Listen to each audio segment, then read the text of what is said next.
So, welcome to the Marion Institute South Coast Food Policy Council quarterly meeting.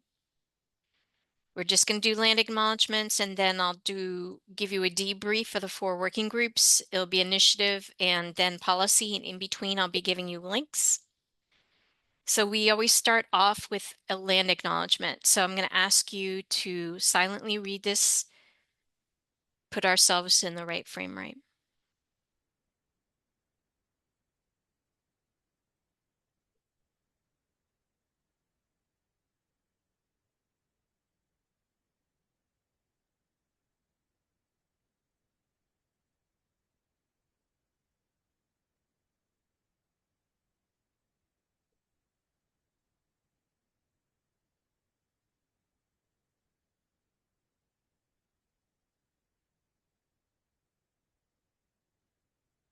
All right, thank you. All right. So we have the Marion Institute has a community advisory board. We have food equity advisors, which are in our working groups, and food equity advisors are people with lived experience of hunger. And all of our community advisory board members are in different working groups. So we have 4 working groups: education and communication, food access, policy, and capacity building.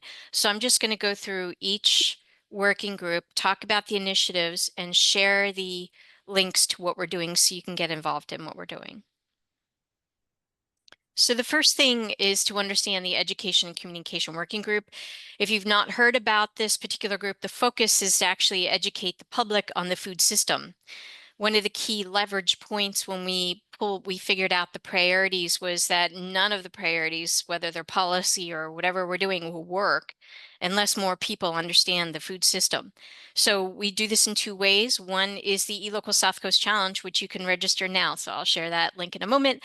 But what that is during the summer, and this year it is from July 7th through August 1, you'll get an email once a week, which will have ways for you to find local food.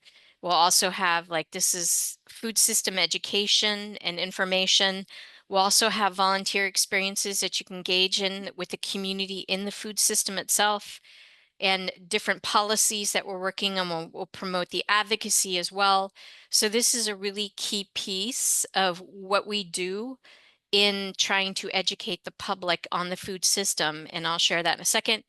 The second way we do the public education on the food system is through a food summit. And every year we have a food summit. And traditionally we had been doing it online, and we're looking at the possibility of having it in person this year. And we're looking at the fall. And since we've been having these emergency food meetings and really listening to the community and knowing what's coming down from the federal level, sorry, I just want to make sure that there's no questions so far. Thank you. What we're looking at is we're going to see if we can get some funders to come to the food summit and have something set up where we're doing a back and forth so funders can really hear the needs of the community. But so just know that's just an idea. We're having it in the fall, nothing set in stone. The third way we actually educate the community is what we're working on right now is a Farm Coast documentary. We are in the last pieces of our fundraising, but the idea is to showcase what does our food system look like in southeastern Massachusetts. So it's going to be a documentary. We signed on with a videographer. And so those are the main 3 pieces this particular working group is focused on. So I'm going to stop the share, and I'm going to share with you the registration for the Eat Local South Coast Challenge before I go into the policy work. In the meantime, do you guys have any questions on the particulars of this particular, the initiatives of the working group?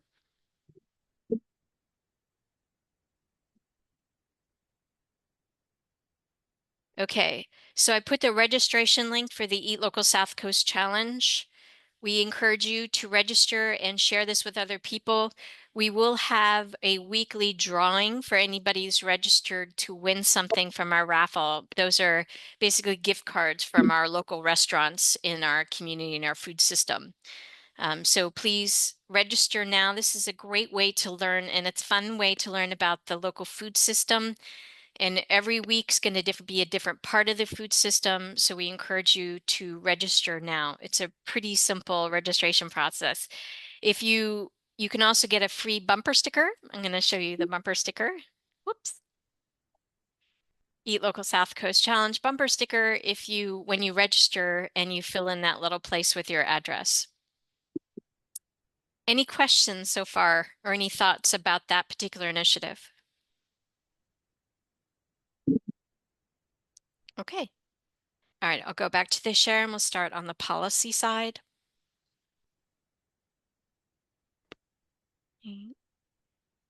All right. So within this working group, we do, as part of the education of the community, one of the things that came out that was really important was educating students, getting good food to students. So we actually work on two specific bills that were related to food and students, which is one is the Farm to School Grant Bill. This particular bill actually came about during the pandemic. We were trying to find a way to help the schools procure more local food. During that pandemic, you guys probably remember how difficult it was to get food. And so this was kind of the federal government provided a waiver. This particular grant actually gives a school district the ability to buy more local food. It gives the school district the ability to actually build infrastructure like a commercial kitchen so they could do scratch cooking. It also gives them money to do food system education, whether it's raised garden beds and curriculum material and so on. So this bill has been up and running. We've gotten funding yearly through different means, but it is still not a permanent part of Massachusetts DESE, the Department of Elementary and Secondary Education. That said, we're working on a macro bill. It's a food literacy bill. So recognizing we have STEAM works really well, that whole system of looking at science and engineering and math and English and so on, but we don't have anything in food literacy. And over time, like home economics has gone away. There's a lot of pieces that have gone away that might have been doing food literacy. And now we're bringing this back. This particular bill would require DESE, the Department of Elementary and Secondary Education, to do K to 12 standards to infuse the food literacy into all the curriculum from K to 12. This would also include staffing from DESE to actually put this together. It would include a food trust, so it would be perpetually funded. So these two particular bills, again, we got funding on both of these bills in different years, but neither of them are permanent parts of the Massachusetts Department of Elementary and Secondary, and so we're continuing to focus on those particular pieces. So I'm going to stop sharing there and ask if you guys have any questions on these particular pieces. And then I'm going to put the actual legislative advocacy action into the chat. Oh,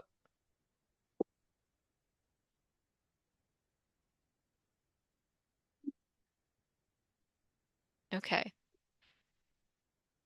So with those two bills, you can see from the links that I provided that you can go in there. I'm going to pull one. You can just go in there and put your personal information in there and contact your legislator and tell them you want them to support this bill. You want it to be permanent. You want this to be infused into the system that we have in Massachusetts. We are on the forefront of many things in education across the nation, and this could be another one of those key pieces. Are there any questions on these bills as I described them in this working group? Okay. All right, I will proceed. Go back to the share. Okay. Second, we have the food access working group. This particular working group is, as it kind of plainly stated, we're really looking at how do we increase food in our region, how do we increase accessibility to food in our area. This particular year, what we were trying to do is knowing some of the federal cuts that may be coming and listening to what the needs are in the community. We decided to go ahead and try to update our food pantry list from Norfolk, Bristol, and Plymouth County to really get them involved in what we just started last month, which was the emergency food resource meetings. These are really important. We did them during the pandemic on a weekly level, and then it went monthly, and then everybody really didn't need it after a while. But we are really looking to bring people together to identify what their current challenges are and brainstorm solutions and organize. So this is a really important piece of the work that we do in this food access working group. And I will share the registration in a moment. The other piece that I want to share with you and what this group focuses on as well is how do we get all these food groups to talk with each other across boundaries? Because food moves across boundaries. So during the pandemic, the South Coast Food Alert listserv was created, and we want you to engage in this process again when there's excess food somewhere, or somebody has a grant, or there's a resource. Like somebody at one point asked, hey, we're looking to buy a refrigerated storage space for a food pantry. What do you guys recommend? So this is a list of about 190 different food pantries across their region. And we encourage you to join. And how you would join is you would just email sfpc@marioninstitute.org, and we would add you to the Google listserv. All right. Any questions? I'm going to stop sharing and share the actual registration form to join the emergency food meetings. And anybody can join these. You don't need to be an expert. You don't need to be in the field. You can just listen to of what is actually happening in the community. Okay. So I put in here the registration form for the emergency food resource meetings, and they are the first Wednesdays monthly at 2 o'clock. Okay. Any questions or thoughts so far? All right. I'm going to go back to the share.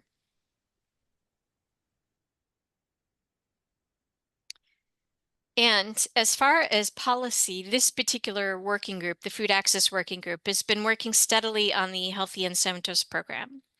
For those of you who are not aware, the Healthy Incentives Program is a state-funded program that if you are a SNAP recipient, you automatically are eligible for the Healthy Incentives Program. And currently, on July 1, it will start at $40 a month for SNAP recipients.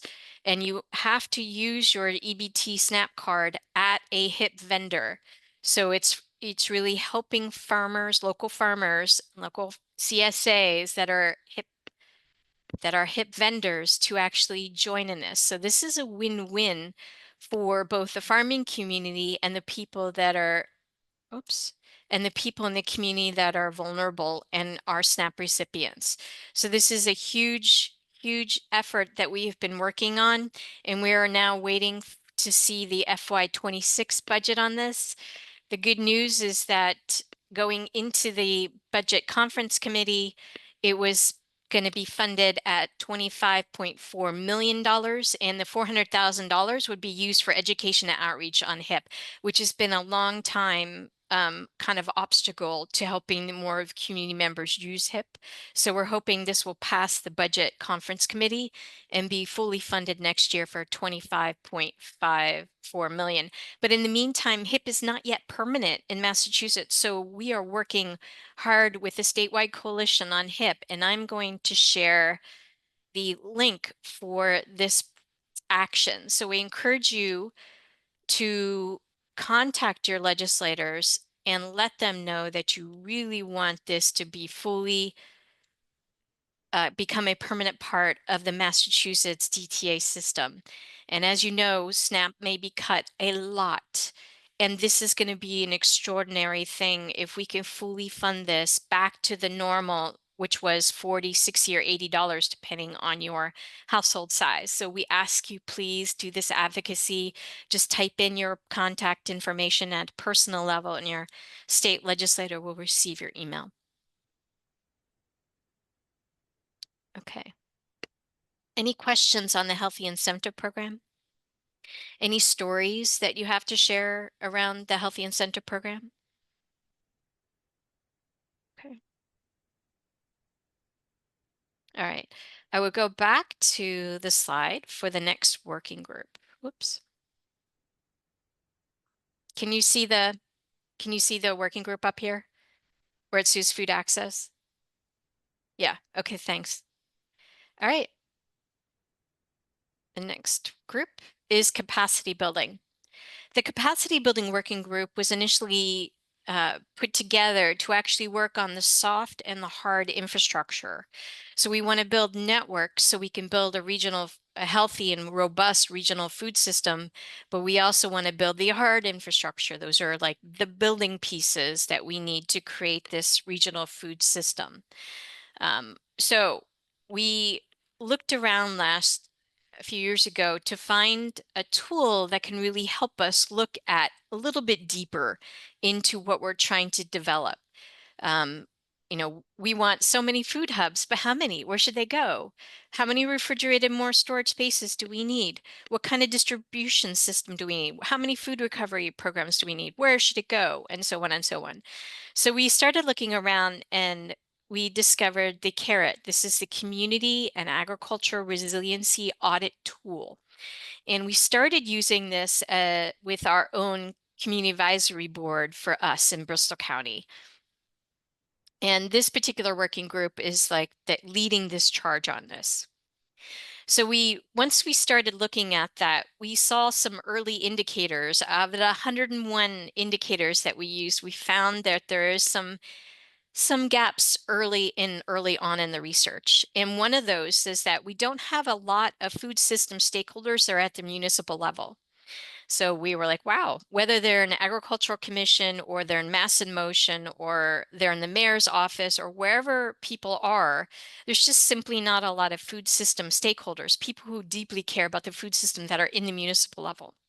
So what we started to do is look around to see who potentially we could partner with to actually train people in the community and a very democratic process, especially now, this is really important, to engage people to run for office or to be appointed or to volunteer, depending on what level you're at within a municipal level. So we're just looking at how do we do this? So we're just in the process right now, this particular working group, of just investigating who potentially is out there that can provide training on getting the community at large more engaged in the municipal level. So that's one piece. And then we're actually continuing the carrot in other counties. So you can see a diagram here. So we're really looking at we've done the Bristol County one. And so we're looking to kind of develop little mini community advisory boards in Norfolk, Plymouth, Dukes, Nantucket, and Barnstable. And within that, we want to do this audit tool. And what we want to do once we gather all this information is we want to synthesize it together and put it with our food system assessment, because every 5 years we do a food system assessment.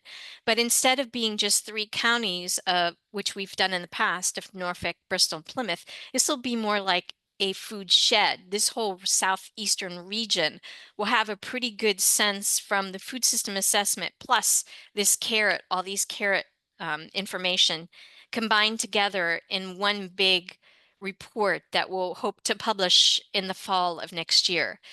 By that, we will have a large group of people from these 6 counties that have the same vocabulary and the same understanding of what we're trying to achieve. And we can then start looking at more of the hard and soft infrastructure within this region to actually develop a food systems, like a robust, resilient food system.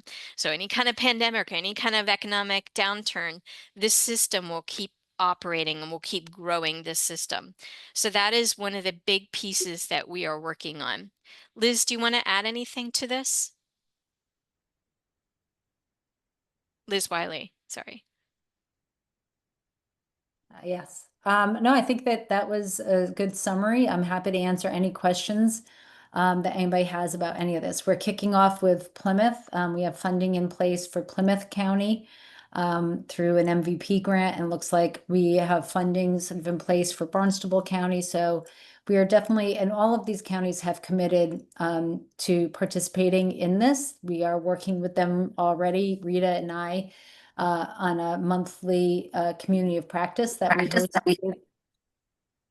My always just did something weird, that we, a community of practice where we're meeting with all of these county leads to pull this together. So it's really exciting to see such strong collaboration now starting to form across all of Southeastern Mass with the work of the Food Policy Council. So happy to answer questions.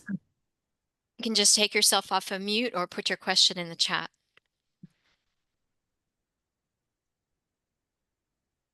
Okay. Okay. Okay. All right, and then I'm going to move to the policy piece within this working group. So this particular working group is working on an act encouraging the donation of food to persons in need. This is a huge piece of infrastructure. If we put into place, if it gets passed, what this would do was would provide farmers and food restaurants up to $25,000 of tax credit to donate food to food pantries. Now we know what's happening at the federal level. Those SNAP cuts, Medicaid cuts is going to really impact our most vulnerable populations. This will allow the farmers and the food restaurants to really continue economically, and it will reduce food waste because about a third of food is left on farm fields, variety of reasons, whether they don't have a market, they don't have enough staff. So this particular bill will help out the farming community and will help the food pantries because we'll be able to bring all that food into the food pantries, and those farmers and food restaurants will be able to be recouping that particular loss. So if we get this passed, this would be a huge win. I'm going to stop because I want to share this particular link. This is a bill that we're working statewide with many partners, and some are on the phone with us that are working on this bill as well. And let me put this link. So if you want to we ask you to, again, contact your legislators, let them know how important this is by bringing more fresh produce and proteins, which is the hardest thing for anybody to get.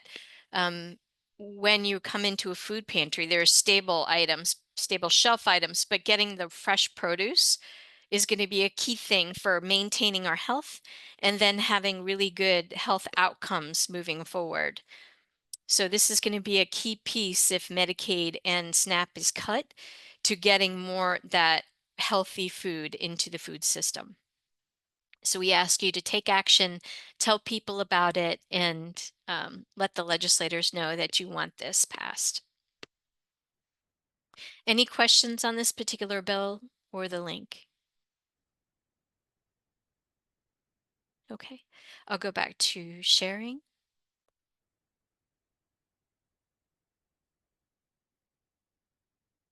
Okay. All right. The final working group we have is the policy working group. And in the past, that's the only thing they worked on, but we have divided up all the policies into each working group that makes sense.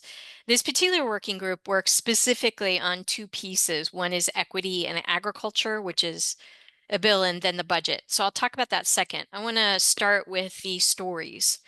So earlier in the year, we were listening to our congressmen and talking with our Congress folks about what they need to kind of prevent cuts from happening. And early on, they were telling us we need stories. We need stories to bring to the floor votes of how people are being impacted by different things that are happening in the community. So we started really looking at that. How do we collect those stories? And then it really hit us that we need the same stories at the state level as well.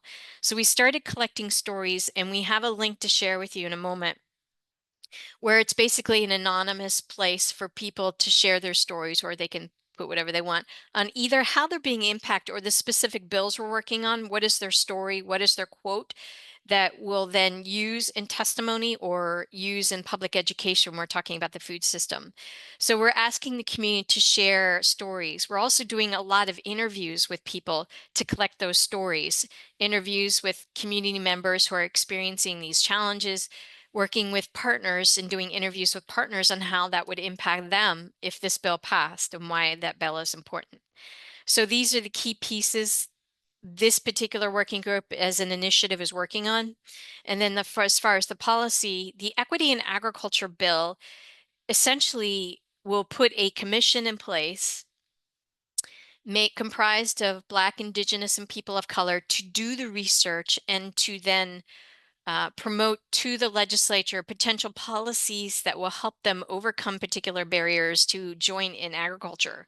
And we don't know what the barriers are. We can guess, but the truth is we really need the research and done by a group of people who are being impacted to actually do all the research and report out. So this particular piece is something we definitely do testimony on, and we think this is a really key piece to understanding what are the barriers and how can we address those barriers with either different policy or change the current policy that's in place. So this is a key piece that we want to see passed. The second thing we work on, which is, basically yearly from January to August, is the budget. And these are the key pieces that we work on: the Healthy Incentives Program, the Food Literacy, the Farm to School MeFAP, which is the Massachusetts Emergency Food Assistance Program. That's the money that food banks, we have 4 food banks in Massachusetts, can use to then procure local food that goes to the food pantries.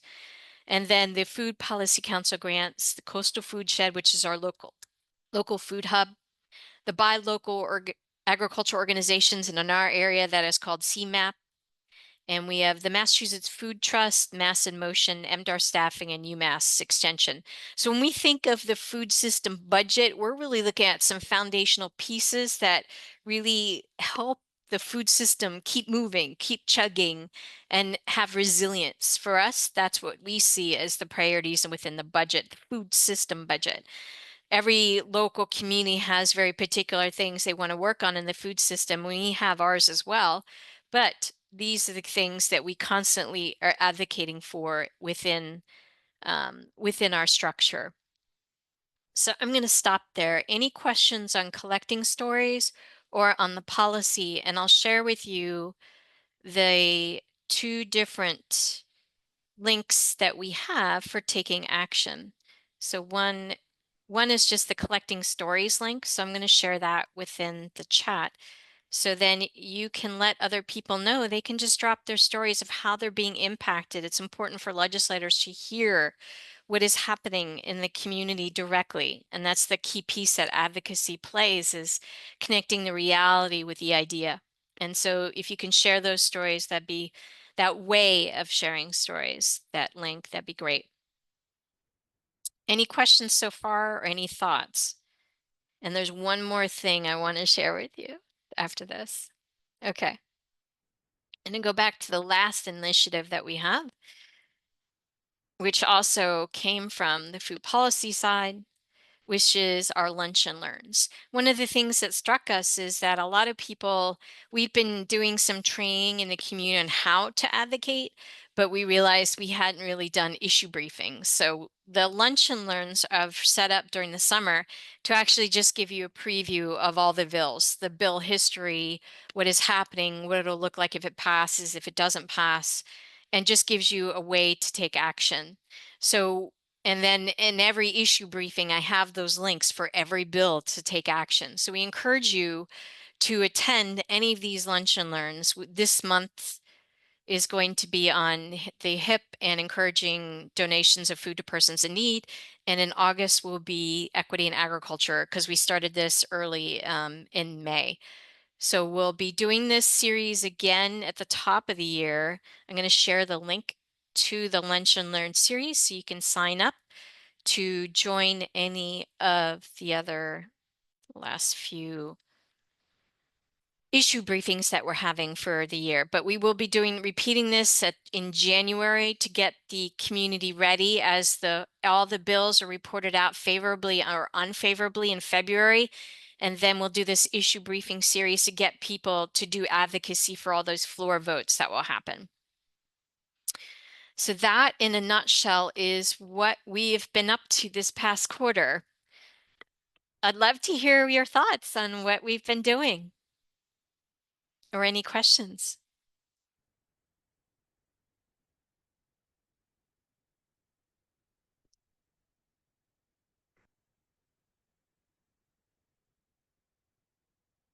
Does anything intrigue you or cause you like you're really like, wow, this is really great. Let's do this. Let's do this somewhere else too and expand it out.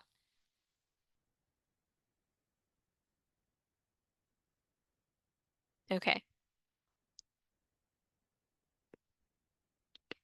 You can join as members. If you're not a member of the South Coast Food Policy Council, you can join online. You can also, again, if you want to be part of the Food Alert listserv, especially coming into these cuts, we want to start organizing, identifying the problems and organizing and problem solving together. So those emergency food resource meetings are up there too. So we encourage you to join any and all of these. These are really great tools for us as a community to get together and work on things. All right, so I'm going to open it up to the community now. What is happening in your world? What's happening with Mass Health, with Spoonfuls, with Senator Montigny's office? Just unmute yourself and share what community happenings are going on.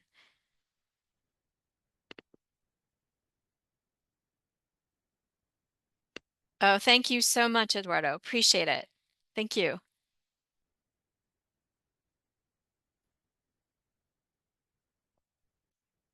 So if you want to share any community events or anything that's happening, or if you have any other food things you're working on that you want to discuss here.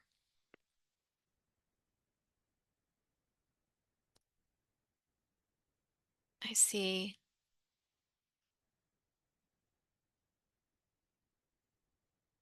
Yeah. Does everybody need their 20 minutes back? Go get lunch? We can do that too. Okay. All right. If there's nothing more, we will be posting the notes on our website in the section with our quarterly meetings. All Thank right. you, everybody. Did everybody sign up for the local challenge? You don't have to be South Coast. You can be anywhere. You just draw a 200-mile radius around where you live and do the challenge. So if you haven't done that, please do that. Did that get posted into the? Yeah, it did, but I'll post it Okay. again. Post it one more time and we hope to see you soon. So there it is. Great. Thank you, Christine. You're welcome. All Thanks, right. everybody.